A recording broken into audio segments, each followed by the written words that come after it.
So my presentation is called Being Jewish in Norway in 2025. And to tell you a little bit about that, I have to also tell you about what it was like being Jewish in Norway before we come to 2025. And first and foremost, I want to ask you, what do you think this is? What is this a picture of in Norway now in 2025? People might think this is some kind of high-risk event, something has happened, some kind of terror. No, it is not. This is a picture of the Jewish kindergarten in Norway, in Oslo, Norway. Not a special event. Every single day it looks like this for the children going to the kindergarten in Norway, 24/7, 365 days a week, days a year, all the time. So this is what it looks like with concrete blocks to stop people from driving cars into the kindergarten. And it's something weird that we have to live in a country that on paper is like the best country to live in according to UN standards and everything, but yet and still Jewish children have to ask, "Mom, why are there police with guns standing here? Why are they here?" And she has to say, "Because somebody wants to kill you." And probably she won't use those words, but that is the truth. So I'll tell you a little bit about myself, just a little bit about my background. So my family came from Bratislava in the Central Europe, and these are my great-great-grandparents up there, Jakov and Sabatina, and they had my great-grandfather Stefan, and together with Gisela, they had my grandfather Fritz and his brother Otto. And these guys were all Jewish, and they traveled from Bratislava, where my great-grandfather was born, and there my grandfather Stefan was born, and he actually traveled because of the pogroms and the settings in Bratislava. He traveled, actually walked alongside the train tracks from Bratislava to Vienna as trying to find his luck there instead. And there he met my great-grandmother Gisela, who was born in a city called St. Pölten in Austria, and then they got married there in Vienna in 1908. People looked a bit different in their wedding photos back then. And then they had my grandfather Fritz, who was born in Vienna, and he was a doctor of law. But then this guy came along, and people understood, especially the Jews understood what was going to happen. And they looked elsewhere. Where can we go? And then he looked towards Norway. And this is a reason why I'm standing here. So much of my family is from Central Europe, and he moved here 9th of August, 1938, to try to escape the Nazi Germany and come up here instead. And he had to fill out, in 1942, he had to fill out this form for Jews here in Norway, where he had to say where he lives and everything. And my great-grandparents were still in Central Europe, and they were thinking that it'll be fine, but then the Kristallnacht happened in 1938, and they themselves also found themselves having to move. So they also came here in 1939 to get away from Nazi Germany. They also had to fill out the papers for Jews in Norway, so that everybody knew where they were living. And right before everything happened, this is the last photo of them, 1939, here in Oslo, in Norway. And then in 1942, on the 26th of November, as we all know, in Norway, the DS Donau, the ship, deported a lot of Jews from here down to Auschwitz. And I have the actual note that she was able to write in her hospital bed at Ullevål Hospital here in Norway when she saw the police come together. And she said, "I am old and I can't do anything about this. I'm brave and not afraid of anything. Don't cry for my sake. It won't help. I hope that everyone else will be happy. I wish happiness for all. Thank you for everything." And she was arrested by Norwegian police, mind you. They didn't even need help from the Germans. They were just happy to get rid of the Jews. And she was deported on this ship down to Auschwitz and then killed in Auschwitz 1st of December 1942. So that's just a little bit to tell you about my story. And this is my great-grandmother on the other side, from Kherson in Ukraine, where a lot of stuff is going on now. And she met my great-grandfather, who was from Moss in Norway, who was a business traveler who met her there and brought her home to Norway. And they had my grandmother Solveig, who was born 1913, and she escaped also to Sweden with something called Carl Fredriksen's Transport, who was really brave people who helped Jews here in Norway over to neutral Sweden. And she escaped over there together with her cousins or brothers and sisters. And they got married there in Sweden in 1944. And that's why I'm standing here. If that hadn't happened, then I wouldn't be alive at all.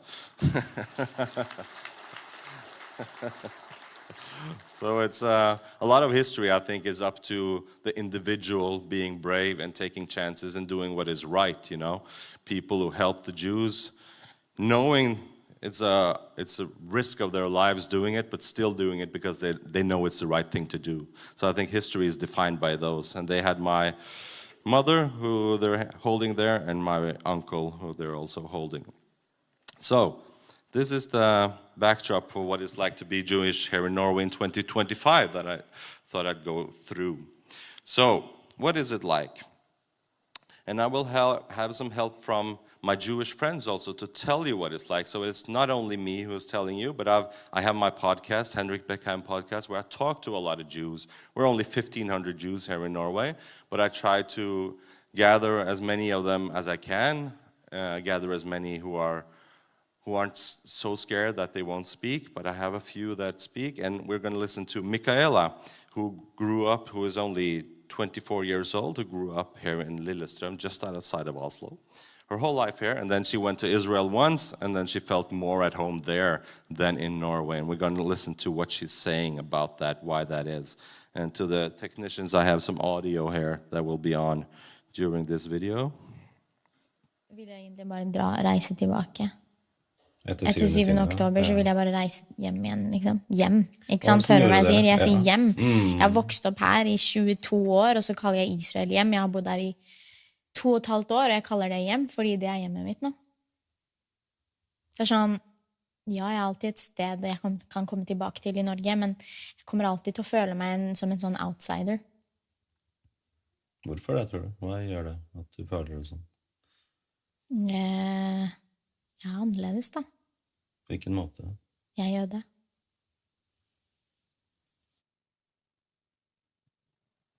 So powerful words from this young girl. And we're also going to listen to Helene, who is also the same age. And she talks about what it felt like being a Jew here in Norway right after October 7th. Slutt å snakke om 7. oktober. Slutt å snakke om det som skjedde. Det er ikke viktig lenger. Men jeg kommer aldri over 7. oktober. 7. oktober lever fortsatt i meg, og jeg tror ikke det kommer til å forsvinne. Og jeg følte veldig, veldig sterkt på når Eden ble drept. Hun er 24, og jeg er 22. Liksom måten det kunne vært meg. Jeg var i Israel 5 dager før 7. oktober. Og liksom sånn, de fleste som ble drept, majoriteten var jo unge mennesker, som var i min aldersgruppe. Og mange av gislene også på min alder. Og tenkte bare sånn, hva om det hadde vært meg? Hva hadde jeg klart meg? Hadde jeg taklet det? Og jeg så jo på Eden som søsteren min, da, som jeg aldri har møtt henne, aldri har snakket med henne, kjenner ikke til familien i det hele tatt, men det var liksom å se seg selv i speilet, da. Så det var jo liksom, da var det som om 7. oktober skjedde igjen, egentlig. Tror jeg følte. Jeg vet ikke om mange følte på det samme, men da begynte liksom alt på nytt. Og nå nærmer det seg jo 1 år. Og det sitter fortsatt gisler inne. Og man tenker bare... Altså for meg så tenker jeg, med en gang gisler er ute, da kan jeg begynne å komme meg over det. Men det 7. oktober skjer fortsatt for meg, da. Et åpent sår. Ja, som ikke blir lukket før gislene kommer ut. I feel like this is a common thing among Jews here in Norway, that we feel like one big family, globally also, which I think is what caused me to wake up after October 7th, because I felt like even if I had never known these people who were killed, I'd never seen them, I had never spoke to them, but I felt like it was my own family that was killed that day. It was my own family that was slaughtered. And in a sense it is, right? Because Jews are one big family.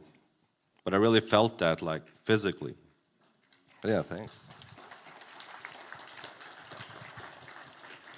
So this is a picture of the subway station that I used as a youth growing up when I went to school every day.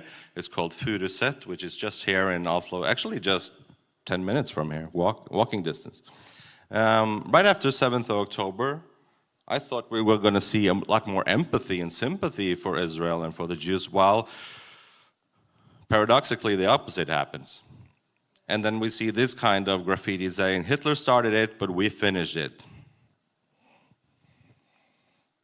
We're seeing this kind of, I won't even call it art, but it's what they call it themselves is that they're attempting some kind of art with putting Anne Frank in a keffiyeh in a Palestinian scarf. And in that saying that if she was alive today, if Anne Frank was alive today, she would have chosen the side with the pro-Palestinian group. This is the kind of art you see in Norway.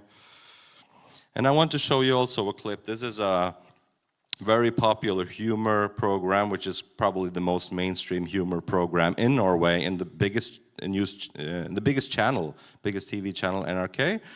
And they are having a field day. They're having fun with the 7th of October. And I just want to show you, to give you an impression of what it's like in the mainstream public in Norway regarding this. So I texted it also to English so you can see it here.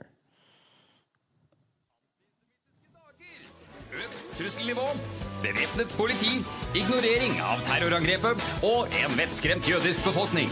Antisemittiske dager. Vi gjenskaper den ekte 7. oktober-følelsen for hele familien.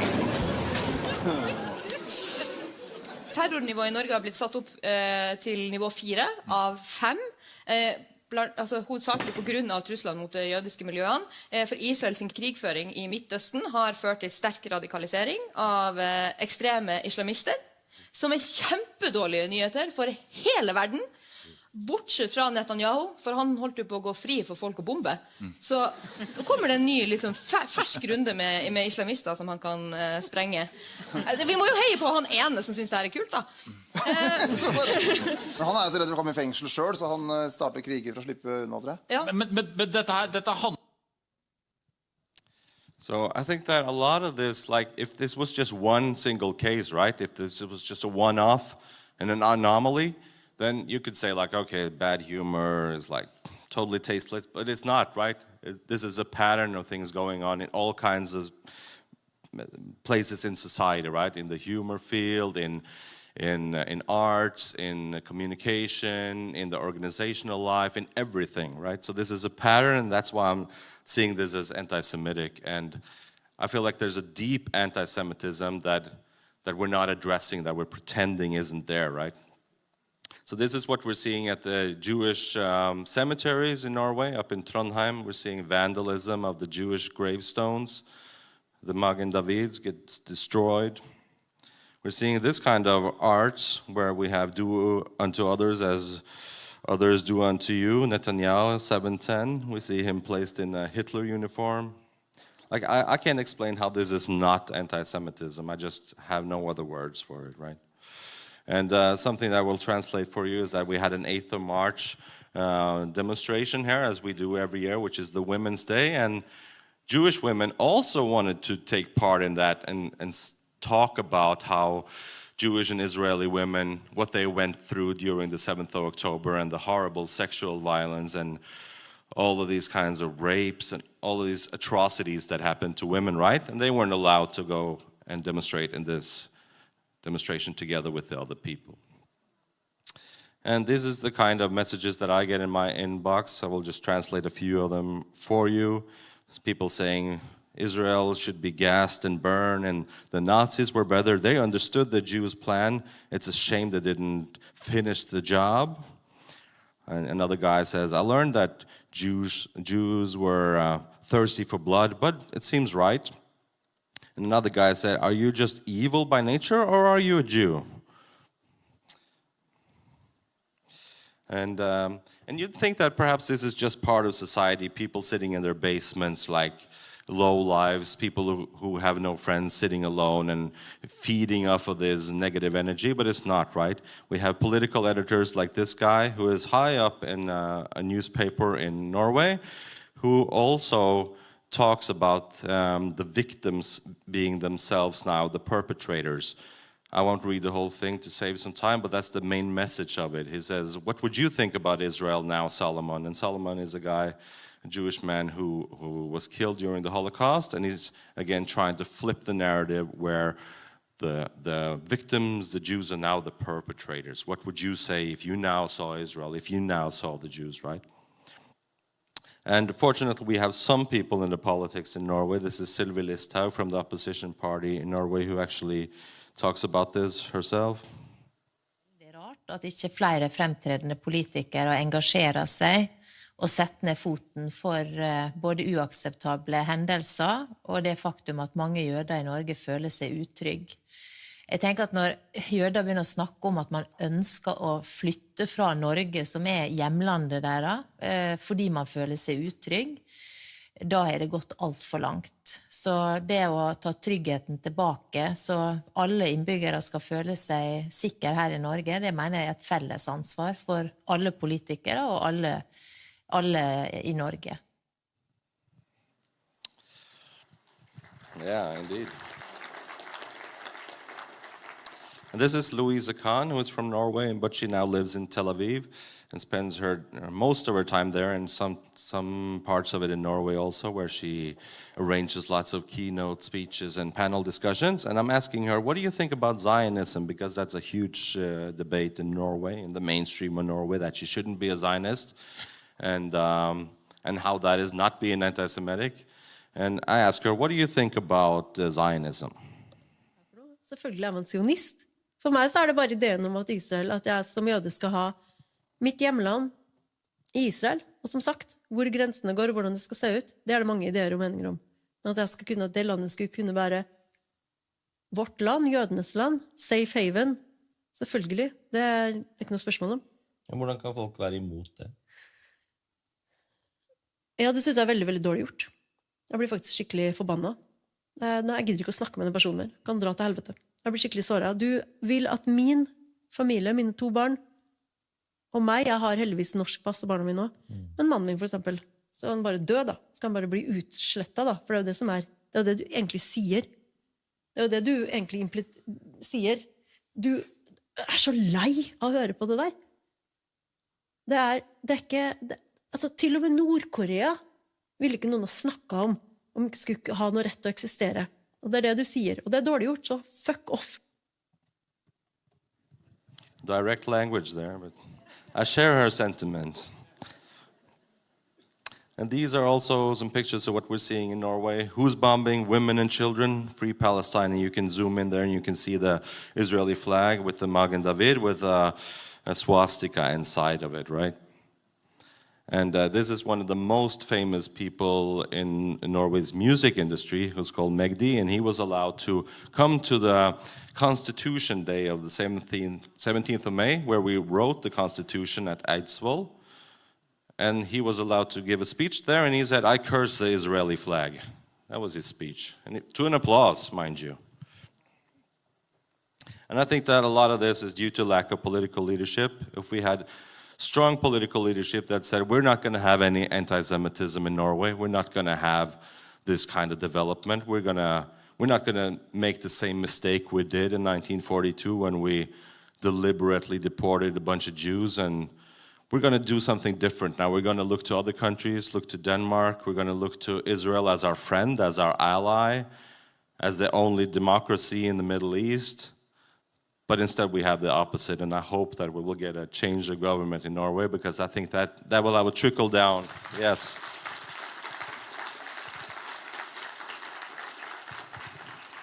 I think that will have a trickle down effect also on the people of Norway, and if they see strong leadership and what kind of values that we want to have. So thank you very much for the attention. Thank you for allowing me to speak to you today. Thank you so much.